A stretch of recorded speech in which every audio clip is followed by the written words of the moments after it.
Bugün sənə baxıram başqa cür. Sözlər boğazımda düyün-düyün. Uzun zamandır gizlətdiyim balaca bir möcüzə var içimdə. Hər səhər ümidlə oyanıram, hər gecə adını pıçıldayıram.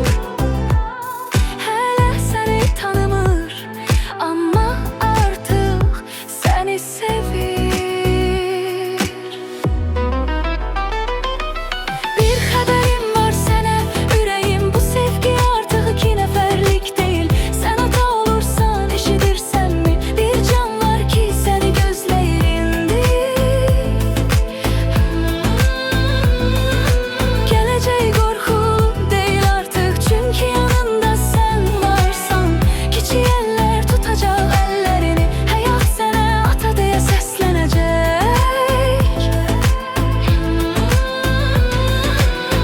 Bəlkə indi susuram, amma qəlbim danışır.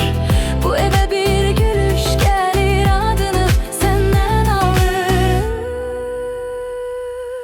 Bir xəbərim var sənə canım, bu yol indi üç nəfərlikdir. Sən ata olursan